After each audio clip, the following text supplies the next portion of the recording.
classes is on the same page in grammar, and it is 67.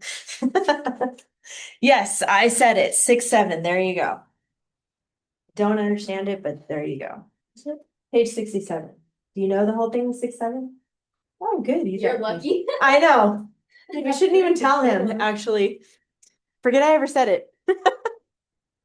It is just a weird trend going on now, and we don't even really know what it means, and it's like crazy trend, but it's a meme. Yeah, Yeah. I don't even know. I don't know. Pencil. Do you need one? Yeah. There's one in the toolbox back there. Let me grab one. So we're talking about clauses today. It's a group of words, as you already know, that contains both a subject and a verb.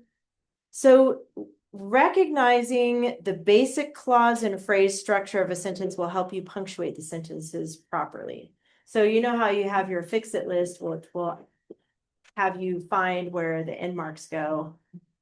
It's better to figure out where the clauses are before you can really know where the end marks are. Sometimes you can tell just by reading it, but that's what that basically says, is if you know the structure, that'll help you with punctuation. You're going to label subject verb pairs to determine how many clauses are in each sentence. Focus on the word that begins the clause to determine if it is a dependent clause or a main clause. After you have identified each clause, check its placement in the sentence and follow the comma rules. So the main clause is kind of standalone. It's a complete thought. It doesn't require anything else. So here's an example of Bagheera rescued Mowgli. That's a main clause. It has a subject verb pair and it's a complete thought. But if we have two of them, like this one, Bagheera rescued Mowgli and this angered Shere Khan, we have two main clauses. It has to either have a period between or a coordinating conjunction. You guys probably already know that. If it's a coordinating conjunction, it does need a comma before, like this. The pattern is MC, comma, CC, MC. These are all dependent clauses, and these do not express a complete thought. They're added to a sentence that's already complete, so they can't stand alone.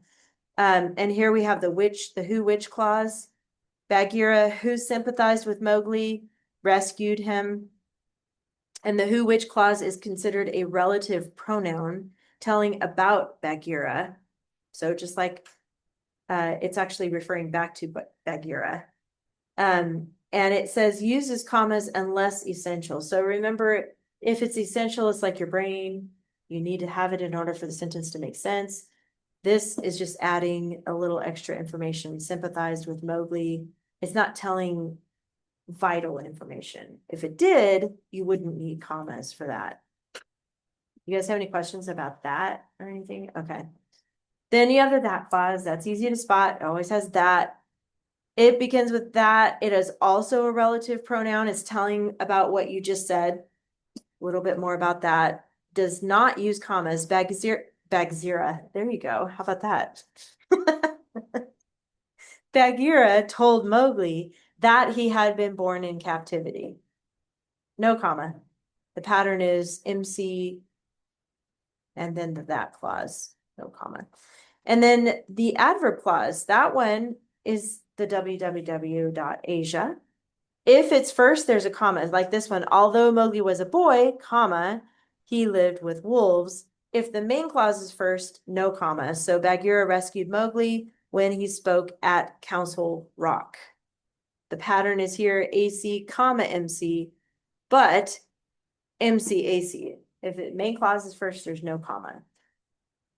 It's pretty much review. You guys already know all this. So there's a little more on the next page. We're going to actually identify these dependent clauses. So basically what we're going to do is read each one and you decide what kind of a clause it has and whether or not it needs a comma. So we'll start with you, Ellie. Go ahead and just read it first and then tell us what clause you see there. Shere Khan desired to ignore the laws of the It is. It has who, so it's a who, which clause. And does it need a comma? Yeah. Commas. Yes, it does. Do you know where they go? afterward. Actually, before who? Oh, for who? Yeah, it goes like what we say is around the who clause. So before who and then after what? You? Yes. Oh, is that what you said earlier? Oh, okay. I thought you said who. I was like, I know you know that. So Shere Khan, comma, who desired to rule, comma, ignored the laws of the jungle. So around the who clause. How about the next one, Miles? That clause. Yeah, go ahead and read it. Mowgli did not realize that Shere Khan hated him. And you're right, it is that. Is there a comma? Yes. Actually, no, No. because the main clause comes first. That's one of the rules. Yep. The next one, Ellie. Since the wolf accepted him, Mowgli ignored the tiger threat.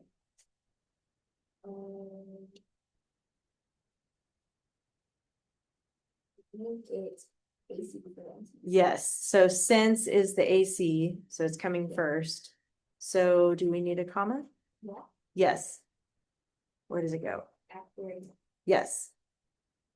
Since the wolves accepted him, comma. And the next one, Miles? Mowgli could tell a fish by its splash when it leaped in the water. Yes. We see after and see. Yes. Comma? You remember? No. No, you're right. No comma. It's only, this is why they tried to trick you because one says AC before MC and the other one says AC after MC. That's like, but the rule is AC comma MC or MC AC. I tried to trick you on that. Okay. So it says the first word of a clause usually indicates the type of clause. We figured that out. However, accurate identification, requires one to consider the way the entire clause functions in the sentence. Look at this one. It says, who desired to rule the jungle? This is not a who clause because it's a question. It's a, what is it called? Interrogative pronoun. Remember when we talked about interrogate, we ask questions. So this is not considered a who clause, even though it has the word who in it. That boy grew up with wolves. This is not a that clause. Because that boy is actually an adjective. It's telling which boy is it, that boy. So watch out for that. Okay. All right, let's go on to 69. And how about Ellie? Read the sentence today. Under his chin, he geared his muscles was hidden with black hair. Mowgli felt a small, jagged spot and wondered. Good. Okay. Jagged, you guys know what that means? Kind of like rough or torn or something like that. Let's go down, fix it, indent, that's an easy one. Capitals, that's an easy one.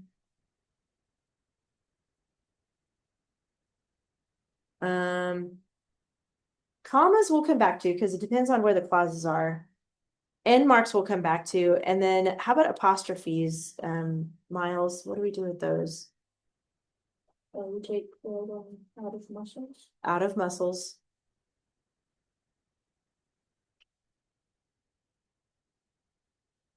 And then whose muscles? Yeah, there you go. Like yours muscles. And then there's one usage error. Do you know what it is, Ellie? Did you change the voice? Yes. To what? Word? Yes, because muscles is plural. The verb has to agree with that plural. Oops, I didn't realize this was. There we go. Kind of had a little glare. Yeah, so we're.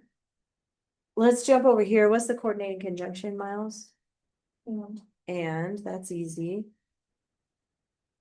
Do you see the prepositional phrases already, Ellen? I think I see. Yeah, I think I see. Okay. Under his chin. Yes. Beneath his black hair. Yes. And about it. And about it. Yes. Good. Bless you. Under his chin, beneath his black hair, about it. Before we find the main clauses, it might help to do the subject verbs next. So what do you think, Miles? Let's do verbs first. There's That's going to be a pronoun actually. So we're think of action or helping or linking verbs. Verbs first. Yeah, Muscle. well, yeah. Well, muscles would be the subject. So what are the muscles doing then? Maybe that'll help if you do it that way. Hidden. And then there's a helping verb there. Yep, there you go. And then there's another subject. Mowgli. Mowgli, and what did Mowgli Yeah. do? There you go. You got it. And there's one more thing he did. Wondered. Good. Now that you have subject verb pairs, where would those main clauses be, Ellie? So it starts at the gears Yes. and ends at hidden. Ends at, it actually keeps going to the end of that. Keep going. Where is it hidden? Okay. Yeah, all the way to hair. Because if we don't end it, if we end it at hidden, then we start with beneath his black hair, and that. Oh, I see what you're thinking. Maybe that would be the opener of the next sentence. Maybe, yeah. Yeah, it could have been, but it actually works more at the end there, and then it starts, the new one starts with Mowgli, and where does that one end? Maybe? No, about it. At the end. It's tricky, because sometimes it includes the prepositional phrases and sometimes it doesn't. But if you think about it, if it's at the end of a sentence, it doesn't have a function. It's not part of a clause. It's just hanging at the end. So we need to finish it off. If it's at the beginning, we don't include it, like this one under his chin. Does that make sense to you guys? Okay. So since we have two main clauses back to back, we need to either put in a coordinating conjunction or an end mark. Since it doesn't have, we already have coordinating conjunction labeled. What should we do between Miles? Period. Yeah, period. After hair and before Mowgli. So now we have two sentences and a period at the end. So what are the openers, Ellie? First one, prepositional. Which is a number 2. Good. Yeah, good. Subject. Two openers, and then we did the end marks. We're just missing the commas. What do you think, Miles? Take the one out after chin. Oh yeah, and hidden. You're right. Do you remember the rule about prepositional openers? How, like, when do you use a comma? Do you remember? No? No. If it's 5 or more words. Yeah. If it's a long one, you need a comma. But this one only has 3 words, so you don't need a comma. It also helps when I read it, then I can see if there needs to be a comma or not. Like by how it sounds. Yeah, that's one way to look for that. That's a good one. Yep. If there's 2 in a row, you would need a comma after that. Yeah. But if it's one long one, yeah, but otherwise you don't. So is there anything you guys are finding yourselves getting stuck on when you do your homework in the grammar book? Or you're pretty good about figuring it out? Yeah. Is there anything you get stuck on, Miles, sometimes? No. Okay, that's good. I mean, it's okay to mess up every once in a while because it's like, I didn't see that. But if there's anything major, like you're like, I can't get this, I don't know where it is, just let me know. We can talk about it. Okie doke. Yes, so you guys finished up the Johann Gutenberg. Johannes. Is it Johannes or Johann? Johannes, I think it's Johannes. Gutenberg. You had 2 paragraphs, so it wasn't too bad, but it's that long, doing the keyword outline on that. You don't have to, but is anybody like really wanting to read your paragraphs today? You're like, good. All right, that's okay. You don't have to. We're gonna do the next lesson. So you can put away that yellow page first. The next paper I do want you guys to read. So you don't have to read this one. I know it's kind of like historical and all that. The other one is another historical one, but it's a little more interesting than this one. The yellow page, go ahead and put that behind model charts and graphs. And everything else can go away, whatever you're keeping your finished work in. And the next one is about Nikola Tesla, the scientist. I'm sure you've heard of Tesla, the car, but have you heard of the actual scientist's name? Nikola Tesla, you have. Interesting person. So there's a bunch of pages you probably saw. I see you're leaving it in your binder, and that's okay if you want to leave it in there. It's probably easier to, seriously, no, it's okay if you want to leave it in there.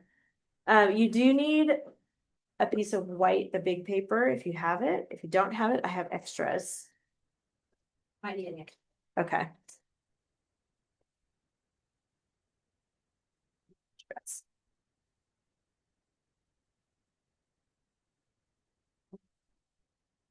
So I know these are not your favorite, but the good thing about these, though, seriously, when you get into high school and even college, you don't have to use a giant paper, but this method is awesome for when you're doing big research papers, and it will save you. You'll see if you go to college, your college friends are going to be like struggling because it's just so much time and effort, but you have a strategy. It's pretty cool. Oh, wait, I think you're folding it the wrong direction. Let's see this way. Oh, I see what you did. Yeah, you can do it that way. You can do it that way too. You guys have done these a bunch, so you know what to do. So, if you like the big paper and you want to use it in college, I think that's fine too. You don't even have to show your teacher. You just do it on your own and then turn in your paper. All right.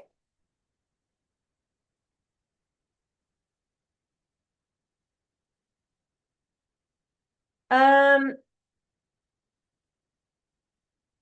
take some notes on the board here real quick, just to refresh your memory on how we summarize multiple references, because that's what we're doing again. Just to see if you can remember, what is the first thing you need to know when you're writing a report? What do you need to know when you're writing a report? The subjects? Yes, yes. So you need to know what you're writing about, so the subject. That's good. So today it's gonna be Nikola. Sounds like a girl's name, but it's a guy. Tesla. So that would be your subject, the main part of your paper. You gotta know what you're writing about. If it's a volcano, if it's some wild animal, if it's a location like a country, that's your subject. You gotta know what that is first. What's the second thing you need to do? Find topics. Yes, find the topic. So you, after you read everything, find topics. These are your possible topics, right? So when we read this, and we're going to practice skimming. You guys remember doing that last year, skimming? Where we're not reading every word. We're kind of just looking at the first sentence and then just kind of going, what is this about?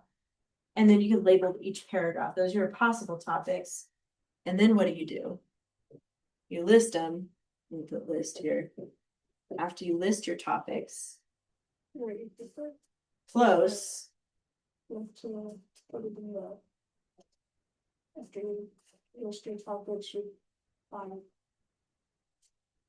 put them on in order.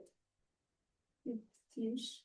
I know what you're trying to say. Yeah. You have to choose your topics, right? Yeah. So like early life or inventions or things like that, those are your topics. You have to figure out which topic you're gonna pick. So I'm just gonna say choose a topic. So you choose a topic. And then this is still part of 3, right? After you choose a topic, oh no, this is how do you choose your facts to go with the topic? How do you know what you're gonna pick with it? Like if you choose your topic, let's say early life, how are you gonna know what facts you're gonna choose from your paper? Like the article. You read it, the details. You read it, you're looking for things that are, remember this? interesting, right? Or relevant, or related, or important. That was the other word. So as you're choosing, this is for your details or your facts, right? Facts, details. So you go to those paragraphs that are labeled, like if your topic is, let's say, early life, then you go to the paragraph that's labeled early life, and then you look for these things within that paragraph to put in your outline, right? Then you're right, what you said earlier, you have your source outlines all done, right? That's next. You write your source, actually, that's number 4. Is your source outlines. That's your ABC. Oops, outlines. And then Miles, what do you do? What outline do you work on after your source, your ABC outline? Fused. Fused. And then what's the last thing? Write your paper, write your paragraph from the fused. So this is the basic, these are the basic steps in writing, summarizing multiple references, which is what you'll do for a research paper. You have to know what your subject is. You have to find the topics. That's your list. You're going to read through, label everything. Choose a topic, look for these facts, build your source outlines, then your fused outline, and then you write your paragraph. Fused. That's the basic, those are the basic steps on writing that, those types of papers. So knowing that,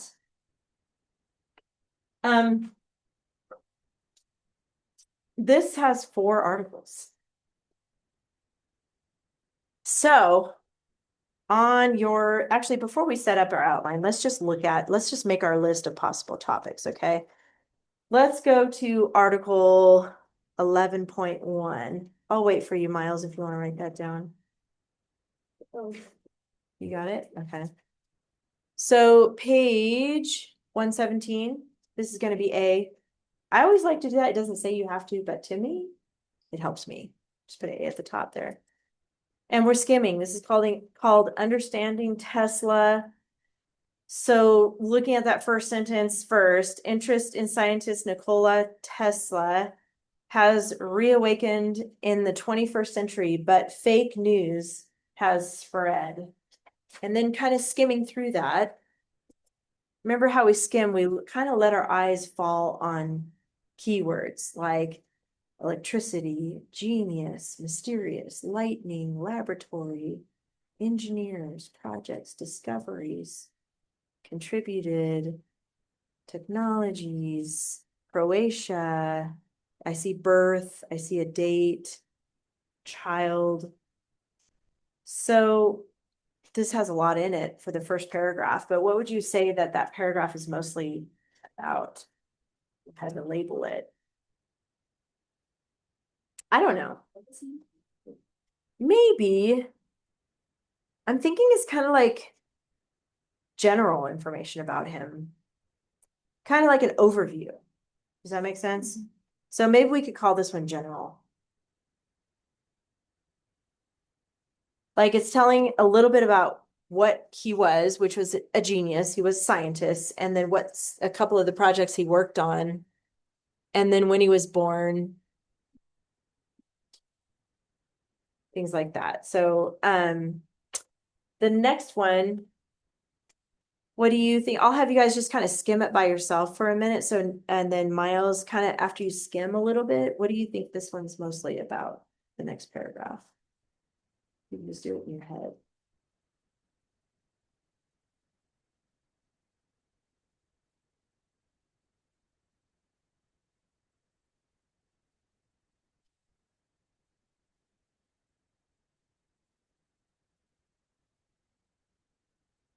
Try not to read the whole thing. Just try to kind of skim through it a little bit.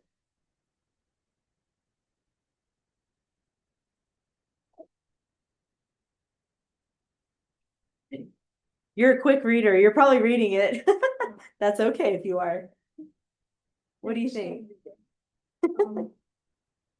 Well, it's talking about when he was young Mm-hmm. and how other people in his family were also inventors. Yeah. So his family, when he was young, I would say maybe like even his early life. Yes. Yeah, that's what I'm thinking. Early life. And then on the back, it's a big paragraph. I'll let Ellie do that one. You guys can both do it, but I'll let Ellie answer that. So you could just look at the first sentence and then kind of like skim.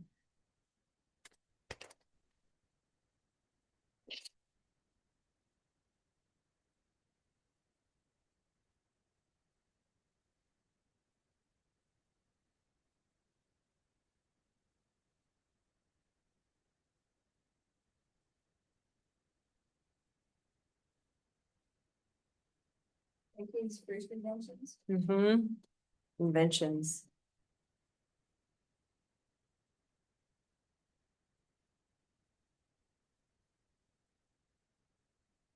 Might be his first, huh? Yeah. Early. Okay, that would be good. Early inventions. There's still another page to this article. And if you're highlighting, that's okay too. If you like to, if you things stand out to you already, then you can highlight.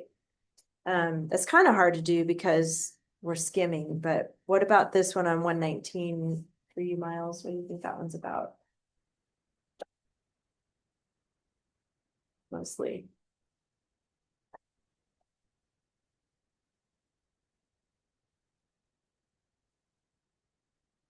All his inventions changed or improved the world. Mm-hmm.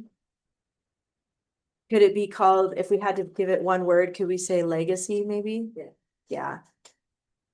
I like that too. So legacy for that last one. Okay, on your big white page, I like to use this box on the bottom right. That's where I like to put our possible topics. So let's just start a list here on the bottom right side. Possible topics. And this is where we're just going to start listing what we found. So far we have early life or general. And I'm going to put A because it's article A. Early life. A.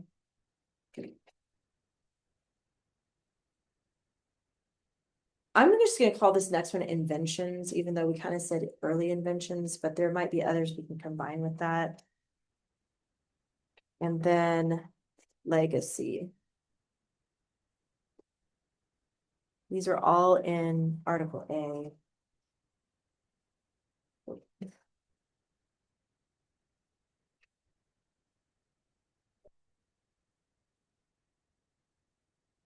So a big, important challenge when you're doing summarizing multiple references is organization. So it's super important you keep things organized, labeling your articles A, B, and C, keeping them together. So that one aside and go to source text 11.2. Call this one B. Let me know if I'm going too fast, okay, guys? And then we'll go ahead and start skimming. And you can do the first one, Ellie, and then we'll have you guys take turns with that. This is B.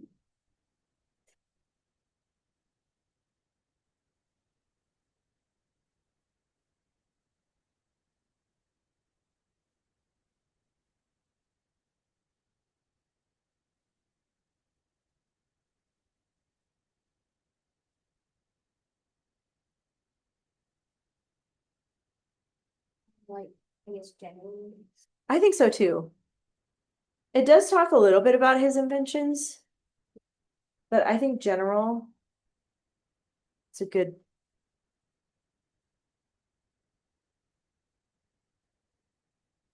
It's kind of an introduction.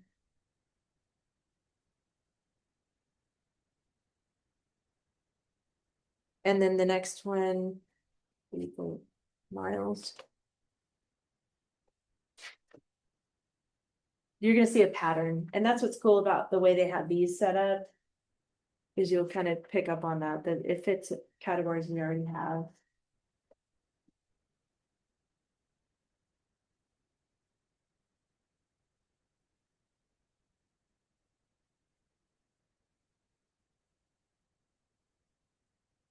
Early life. Yep, I agree with that. Early life.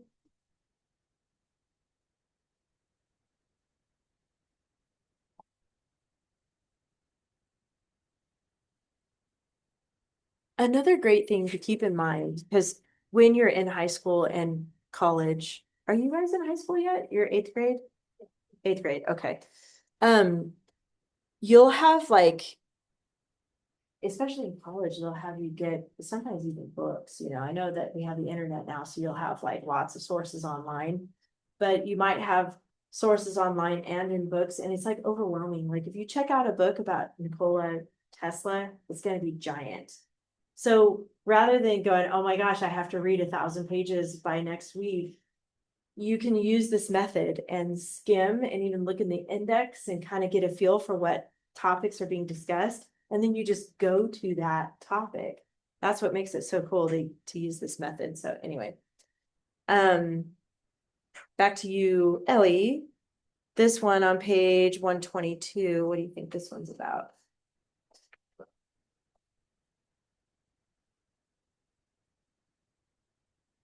Like discoveries. Mm-hmm.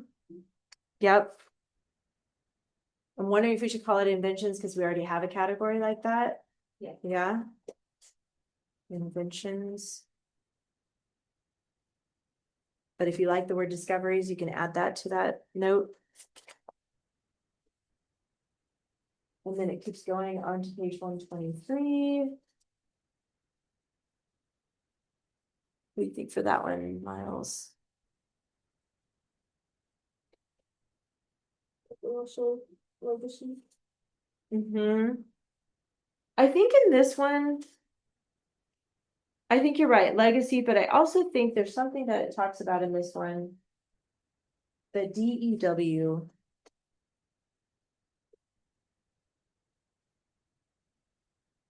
Is something that he invented, but in 1989, scientists in 1989 called it directed energy weapon.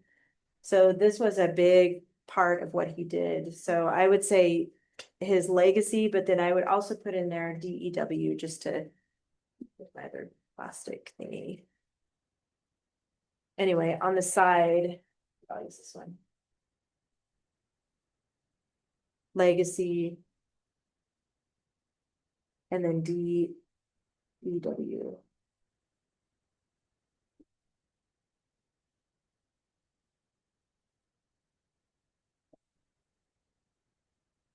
Okay, so back to your list.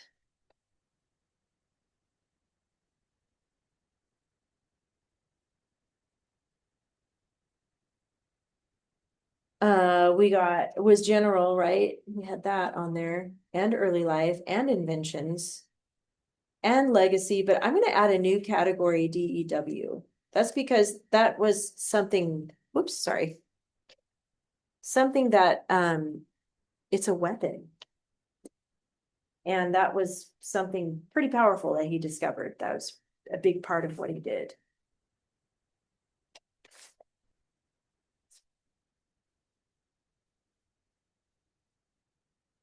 Okay, you guys good? Okay, let's keep going to the next one and call that one C.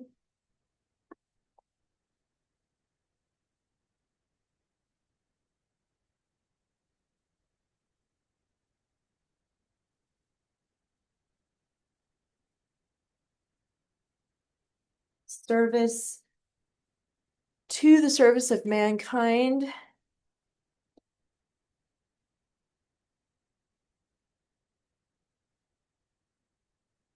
Ellie, what do you think the first one is about? Paragraph. I think also general. General. I do think he talks about this AC/DC because I haven't seen AC/DC in the other ones. Have you? I don't think so. I don't think so. Oh, maybe, yeah, it is on, it is on page 118, actually, Well, it really feels it's on this part though. on this part. AC/DC power. So let's do both inventions and AC/DC on this one. AC/DC. It's kind of like the other one where he went into more depth about that DEW. This is more in depth about AC/DC power.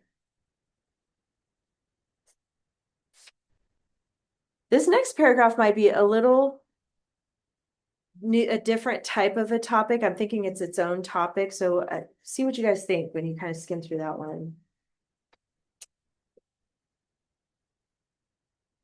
He's talking about genius. He's odd. He's an oddball. He was concerned or worried about germs. Um, he had ideas that flashed in his mind. There's more in the back too. It's interesting. It says he was a poor businessman. And does talk a little bit about AC, electricity, financial trouble. It's got like a lot of different things in it.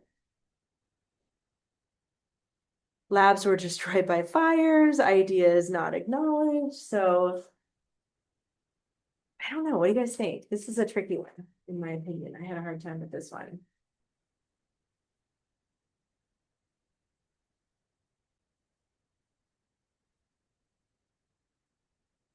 I don't know. To me, it's kind of like it's a little bit about his personality or his mind, I guess you could say, because he was quirky, sounded like he was concerned about germs, so he's kind of like a germophobic, but he also was like odd in his personality. It kind of reminds me, honestly, of Elon Musk. If you guys follow him at all or hear him speak, I don't know if you've seen him. I've seen him a little bit, but it's like his brain goes so fast that his mouth can't keep up with what he's thinking. And so he kind of stutters sometimes, or he just sounds funny when he talks. He doesn't, it's not super easy to follow him because it's just like his brain is just always, going so fast. And like he'll say, and you do this, and it's like his mouth is just not keeping up with his brain. So I'm thinking mind. I don't know. For me, maybe mind and maybe personality. I'm gonna put two there. It could go with general if you had to plug it in with something else. But his personality a little bit here, this is where he wasn't afraid to test things. You can see, and when you read it, you'll see more about that. But all right, got that. That goes on to the back. So that's still part of the same paragraph. So then that next paragraph is pretty easy to spot because the first sentence says he was born in, so we can already assume that's his early life, right? Yeah. So I'm looking at the bottom of 126. It's going to be, talks about his mother and his childhood. Spot that one pretty easily.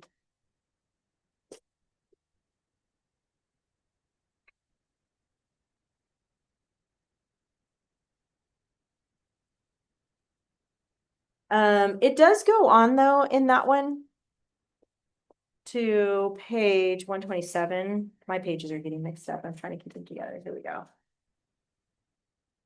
That over there. Oh, no, it doesn't. That is the whole paragraph. It does talk about later in life. Like it's kind of a mix on this one too. Like it talks about his early life, but then it talks about um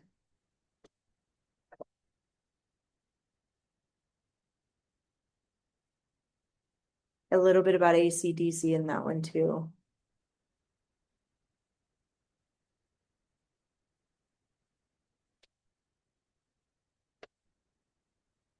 I don't know why my note says troubles. Oh, it does talk about like his brother being killed. and how it grieved his parents. So a little bit about the troubles that they went through. So early life pretty much covers it though. Okay. And then 127, what do you think this last paragraph is about? What do you guys think? Legacy. His legacy, I agree. Because it talks about his death and after his death. Okay, so that was Article C. So we got inventions. We're going to add AC and DC down here. This is power. So I'm just going to put that. That was in C. I think it was in more than C, but it was definitely a big paragraph in C. And his mind and personality. That was also in C. So I put a C with inventions, AC/DC power, mind, personality, early life, and legacy. Is that what you guys got? Okay. And we have a D. So it's taking a while just to get organized here. So let's go to D.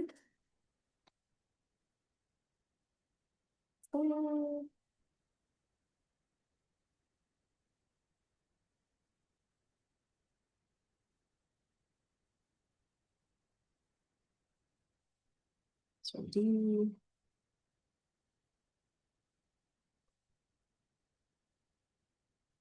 First paragraph, what do you think? Early life or general, either one. Yep.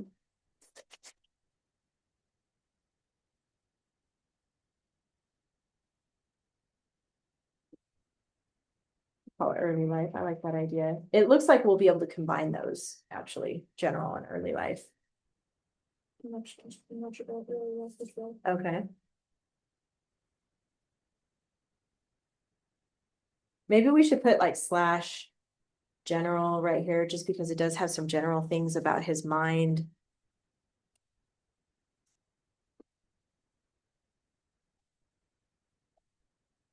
Okay, back.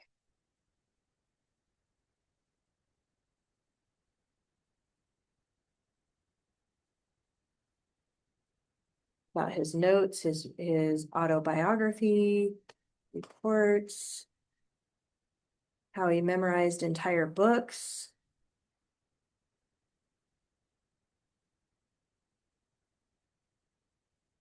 Hygiene habits.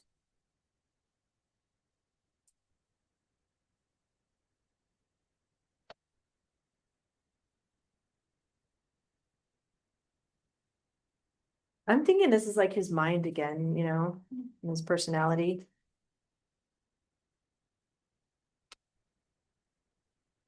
Imagine memorizing an entire book.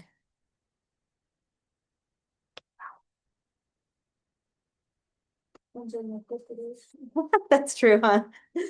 But I'm thinking he probably had a photographic memory. Have you heard of that before? I don't.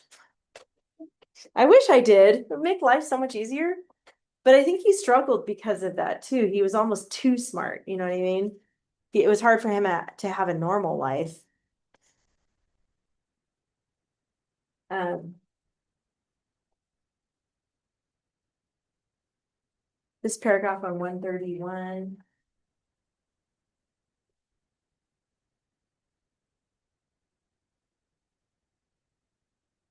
Oh, missing papers. Interesting. Well,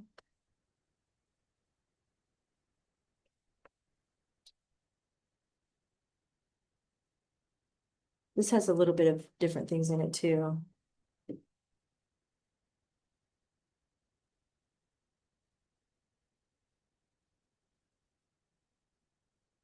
Hmm.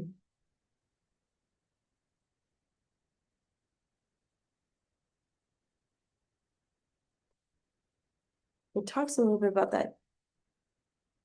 Wait, am I looking right now? About DEW.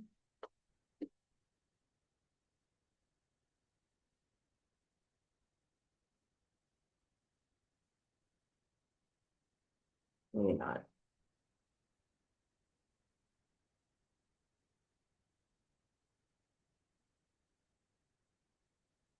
Hmm. Oh, it mentions it on the back. What do you guys think about this one? It talks about a weapon. He's talking about the weapon. He put together the weapon as a way to obtain peace, but then Soviet Union had an interest in the weapon.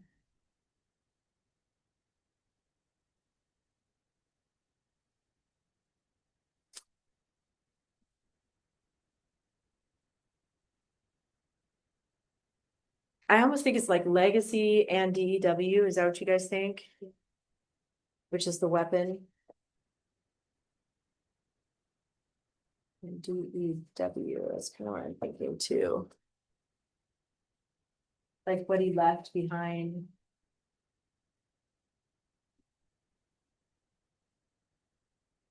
It's interesting that he was discovering these things during war,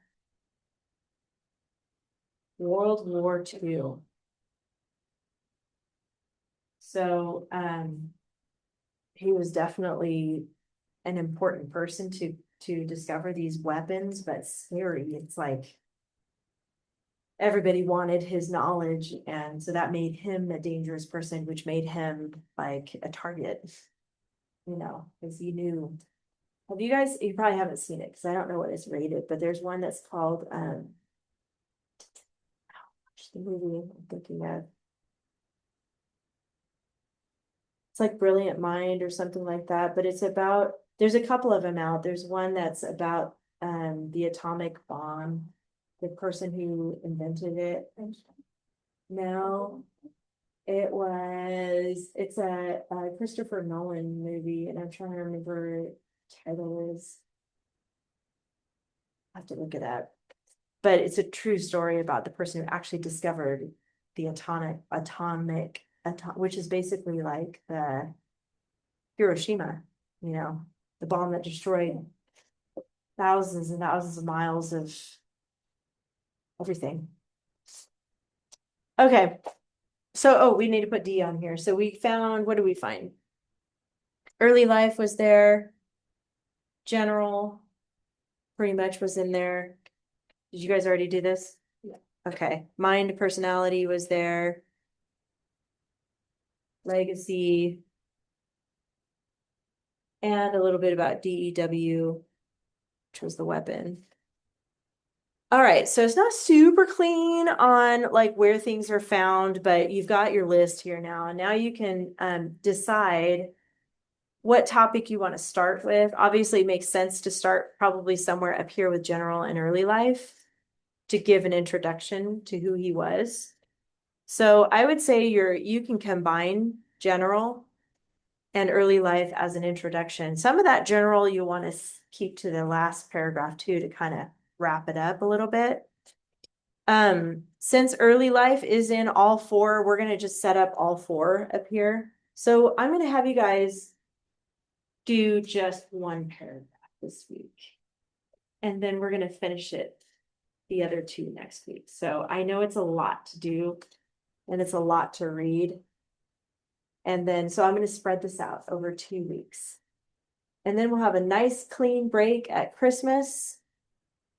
And then when you come back, we're going to do a research paper after Christmas on a person in history, I think. Oh, wait, let me double check before I tell you that.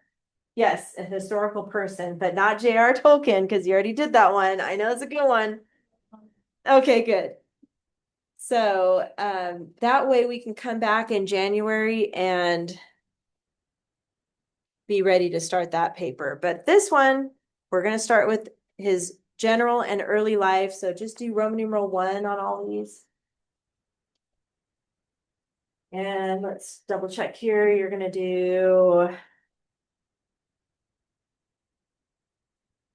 1 through 5. And really, since you have D, you have so many, 4 and 5 is optional. So we're just going to go like this. 4 and 5. 4 and 5 are going to be optional. If you need it, use it. If you don't need it, you don't have to use it. Early life and Gen, just so you have a note of what you're going to be writing about for your first paragraph.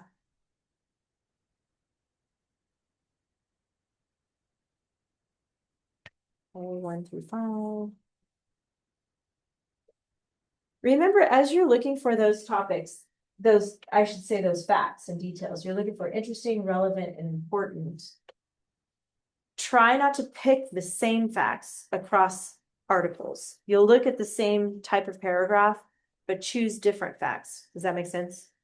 Good.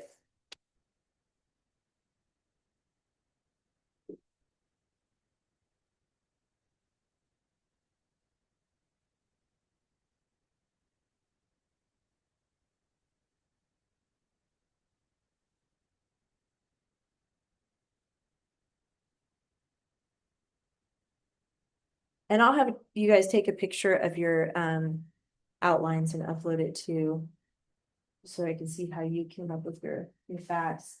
The fused is going to be 1 through 6. And 7 is optional with a clincher.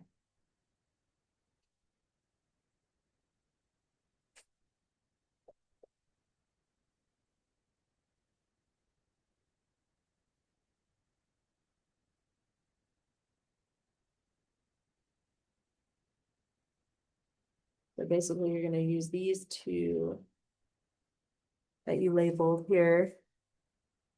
Basically general and early life, because you'll introduce him. And you can add, like, give a general statement about who Nikola Tesla is at the very beginning. Bless you. And then filling in when he was born, where he's born, a little bit about his family background, because that kind of played into his personality. It sounds like they went through some trauma when he was young. And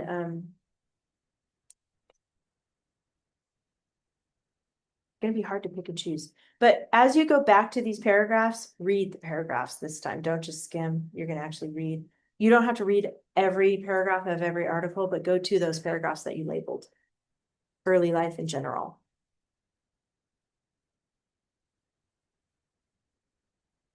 Got it? Awesome. Just one paragraph. So you have all these outlines to work on, get your fused. And then use that to write your one paragraph. So I was telling Miles before you came in that we are planning a Christmas party. Probably saw that note up there. Yeah. Not next week, but the week after. So hopefully you're around. And we're gonna do the saran wrap ball again because it's back by popular demand. But you can bring snacks, and I'm gonna bring my popcorn machine and bring some hot chocolate. I'll bring hot chocolate. You guys bring other snacks. If you want to bring cookies or chips or muffins or whatever you want to bring. It's like you guys did last year, but next week is regular class. It's the week after that. All right. Good job, you guys. That's it for today. Have a good week. See you next week. Bye. You're welcome.